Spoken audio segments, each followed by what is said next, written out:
Assalamualaikum. Jadi saya nak kongsi sikit kepada anda personally tentang bagaimana anda nak tahu apa yang kita inginkan tu betul-betul lah daripada hati kita. Jadi saya nak kongsikan perbezaan antara inspirasi dan motivasi. Inspirasi dan motivasi. So inspirasi ni adalah satu dorongan hati yang datang daripada dalam. Maksudnya apa? Maksudnya kalau anda nak buat sesuatu, hujan ke panas ke, anda akan terus buat. Jadi semangat yang ada tu sebenarnya adalah semangat yang datang daripada hati. Okey, dan semangat yang datang daripada hati ni dia sukar untuk nak padam. Okey, berbanding dengan motivasi. Motivasi ni adalah dorongan yang datang daripada luaran. Contohnya anda berada dekat satu dewan, yang dewan tu semua orang tengah semangat lah, so anda pun semangat. So keluar dari dewan, anda jadi tak semangat balik kan. So sebenarnya itu kita panggil motivasi. Maksudnya anda terdorong dengan sifat luaran ataupun dengan faktor luaran lah. Okay. So apa yang penting lah dalam buat bisnes Amway ni, kita kena sedarlah satu hal yang mana memanglah ada keadaan yang mana kita akan ada banyak rejection. Memang akan adalah keadaan yang mana kita tidak dapat hasil. Kita buat banyak, kita tak dapat hasil kan. Dan ketika itu yang mendorong kita untuk terus berkongsi, terus bergerak kan, tanpa kita bergantunglah kepada sesiapa, adalah inspirasi tadi. Okay, diri kita yang ingin ada perubahan pada diri kita. Ingin kita yang nakkan satu perubahan pada diri kita. So apalah inspirasi yang pada diri anda? Okay? Ataupun soalannya, apa yang sebenar-benarnya anda inginkan dan kenapa anda nak benda tu? So sangat pentinglah sentiasa kita muhasabah, kita koreksi, kita introspeksi, ataupun kita tengok balik diri kita. Kita tanya balik diri kita sendiri soalan itu. Apa yang kita nak? Kenapa kita nak benda tu? Sebab apa? Sebab kalau apa yang kita nak tu datang daripada dalam hati kita, dia akan bagi satu semangat yang luar biasa. Semangat yang tidak akan luntur. Semangat yang tidak akan jatuh lah daripada apa-apalah luaran. Sebab apa? Sebab yang boleh jatuhkan diri kita adalah dalam kita. Sebab semangat tu daripada dalam hati kita. Kalau anda mudah jatuh disebabkan faktor luaran, maknanya dalaman tu tak ada, ataupun dalaman tu tidak jelas, ataupun dalaman tu tak kuat. Jadi penting sangat-sangat kita buat bisnes Amway kan, kita mengubah dalaman kita kan. Kita bukan sekadar mengubah, sebab dalaman kita yang mengubah persekitaran kita. Kita yang memilih kita nak suasana yang happy, kita yang memilih nak suasana yang kita nak fight untuk capai impian kita daripada kita. Kita kena sedar upline memang akan tolong, betul, tapi dia tidak akan buat semua benda untuk kita. Upline akan tolong, dia akan tolong kongsikan, dia akan tolong sharekan strategi, tapi dia tidak akan buat semua benda yang kita kena buat dalam life kita. Dan yang keduanya, kalau satu hari upline anda sudah tak ada, upline anda sudah tak ada, contoh dah meninggal contohlah kan, na'udzubillah, dah tu apa jadi kat anda?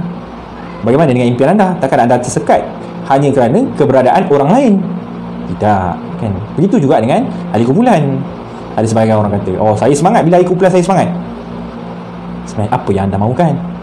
Anda yang nak ataupun tim anda yang mahukan sebenarnya? Kalau anda yang nak, anda tidak akan terkesan dengan sesiapa. Sebab apa? Itulah diri anda. Anda sendiri yang nak lawan, anda sendiri yang nak fight. Jadi tolonglah sama-sama kita betulkan fikiran kita balik. Datang kemari inspirasi dalam jiwa kita. Kita tidak down kerana orang lain. Kita memilih, kita sendiri yang memilih, kita sendiri yang bertanggungjawab terhadap kehidupan kita sendiri. Kita nak 21% ke 15% ke, kita yang fight. Bukan kita tunggu apa yang kita buat kan. Bukan kita tunggu tim kita yang bergerak. Kita yang bergerak. Sebab itu apa yang kita inginkan. Jadi bagaimana anda nak bezakan apa yang betul-betul anda inginkan ataupun satu benda yang bukan anda inginkan? Yang keduanya lah, bagaimana anda tahu satu benda tu benda yang kuat dan satu benda yang lemah kan? Penting juga kita tahu. Jadi bagaimana nak tahu apa yang kita betul-betul inginkan adalah satu tu mesti datang daripada hati.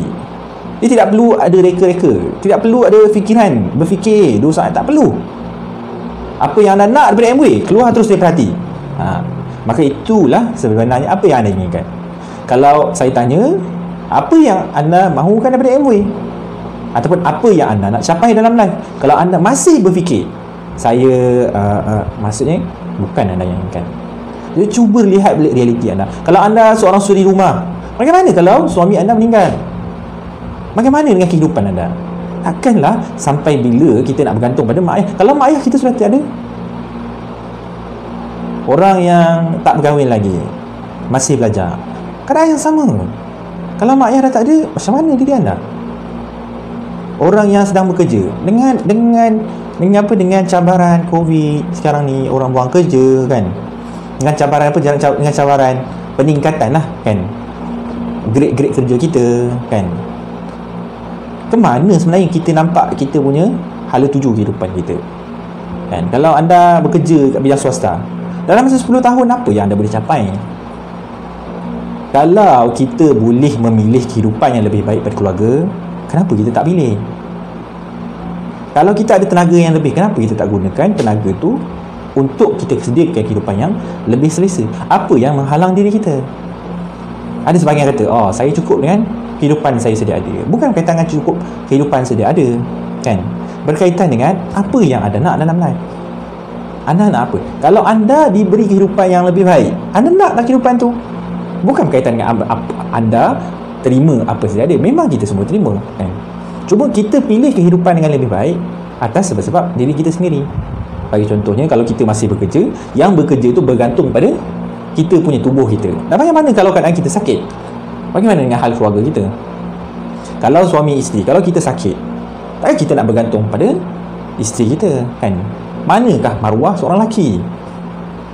Kalau anda seorang wanita kan, yang bekerja juga, okay? Kalau suami anda dah tak ada, cukup ke dengan pendapatan anda tu anda nak jaga ahli keluarga? Sampai bila anda nak bergantung pada keluarga anda sendiri? Sampai bila kita nak bergantung pada mak ayah kan? Di manakah maruah kita? Jadi kita yang memilih untuk kehidupan yang kita inginkan. Kita yang nak memilih kehidupan yang ada maruah yang lebih tinggi. Bukan kerana kita tak bersyukur pada apa yang ada. Kita memang bersyukur apa yang kita ada kan? Tapi kita memilih kehidupan yang lebih baik. Dengan kehidupan yang lebih baik itu, kita mampu untuk tingkatkan kualiti diri kita sendiri. Kalau anda yang ada inginkan sesuatu, anda inginkan kehidupan yang lebih baik, anda inginkan untuk bawa keluarga anda ke luar negara kan, tak ada kerisauan kewangan untuk belanja apa yang anda mahukan kan? Inilah masanya, inilah kehidupan. Itulah yang anda betul-betul inginkan. Bukan anda apa yang anda inginkan adalah anda nak terima sedia ada. Sebab apa? Sebab kalau kita terima sedia ada, kita tidak akan komplain tentang harga. Kalau kita masih berkira, itu kita tak terima apa yang sedia ada. Sebab orang yang berkira, dia tak terima tentang harga itu maksud dia. Jadi sebenarnya kita bukannya tak terima apa yang ada kan? Bila kita pilih kehidupan yang lebih baik, bukan kita tak terima kehidupan kita sekarang, bukan. Okay? Tapi kita memilih untuk jadi diri kita jadi lebih baik dengan keadaan risiko. Semualah kan, pekerjaan pada tahap risiko yang sangat tinggi sekarang. Terutama orang yang bergantung pada badan mereka sendiri kan? Pekerjaan yang bergantung pada badan mereka sendiri. Sampai bila anda buat berniaga kan? Sampai bila anda nak berniaga? Sampai bila? Ada yang menjual jajan dan sebagainya. Sampai bila anda nak jual jajan? Apa jadi kalau anda sakit, suami anda sakit kan? Mak ayah anda sudah tiada. Takkan kita nak tunggu keadaan itu terjadi baru kita nak bertindak? Kita bertindak dulu sekarang sebelum daripada itu. Jadi inilah soalan-soalan lah, yang fikiran-fikiran yang kita fikirkan dalam nak mengukuhkan apa inspirasi dalaman kita tadi. Sebab orang yang ada inspirasi, dia tak sama dengan orang yang tak ada inspirasi. Tak sama. Orang yang ada inspirasi, dia belajar sendiri, tak tunggu orang lain nak ajar dia. Dia belajar, dia cari ilmu, bukan ilmu datang kat dia. Orang cari, dia tak perlukan orang lain bagi semangat. Dia buat semangat, dia bersemangat sendiri. Orang yang ada inspirasi, dia improve diri dia sendiri tanpa orang lain ajak. Dia buat tanpa orang lain suruh. Ini orang yang ada inspirasi. Kalau kita masih down, kejap semangat balik, kejap down balik, semangat balik, anda tak ada inspirasi. Ada sebahagian yang kata, oh saya nak buat bisnes ni, saya nak tolong, saya nak bawa mak ayah saya pergi ke umrah kan? Kalau mak ayah anda sudah tiada, macam mana? Jadi sebenarnya apa yang menjadikan inspirasi itu kuat dan tidak kuat sebenarnya adalah dia ada titik noktah dalam apa yang kita inginkan. Apa yang kita inginkan. Kita nak kehidupan yang lebih baik pada diri kita atas risiko-risiko yang tertentu. Kalau contohnya orang berniaga macam saya kan, kalau saya sakit memang tak ada income, jadi saya buat perniagaan, saya bina perniagaan, saya inginkan kebebasan kewangan. Kenapa? Kerana risiko diri saya sendiri. Bila saya sakit memang income saya zero kalau dalam keadaan sekarang. Jadi itulah kita panggil, dia ada titik noktah dekat situ. Kalau dia tak ada seperti tadi, saya nak buat ini untuk mak ayah saya, kalau mak ayah saya tak ada, dah tak ada jawapan. Jadi bukan saya nak kata salah untuk kita buat sesuatu kerana mak ayah kita, saya tak kata salah, tapi ia tak kuat.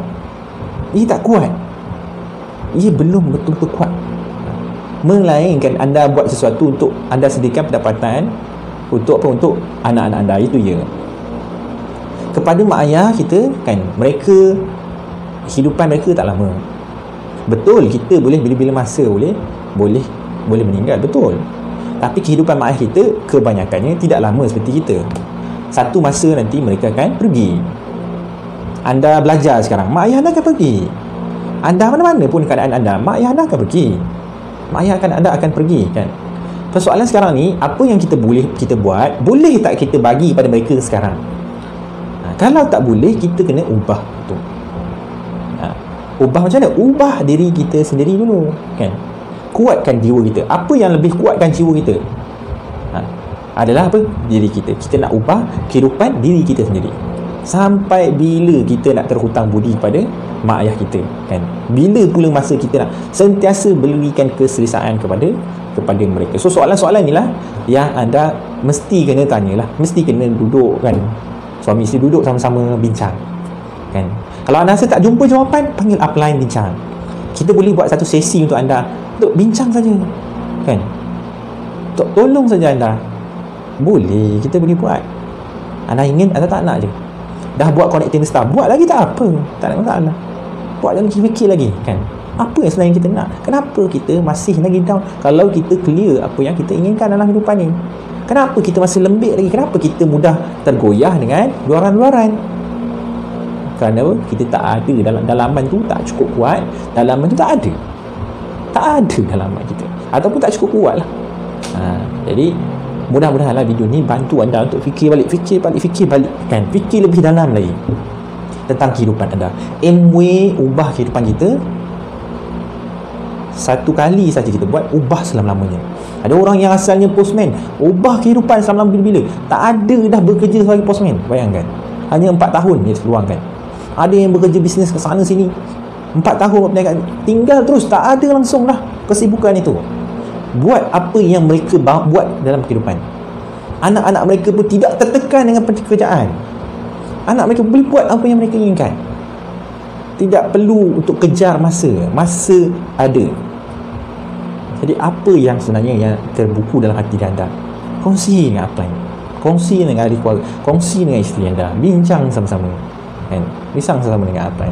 Mudah-mudahan video ni membantu kita semua. Itu saja. Assalamualaikum warahmatullahi wabarakatuh.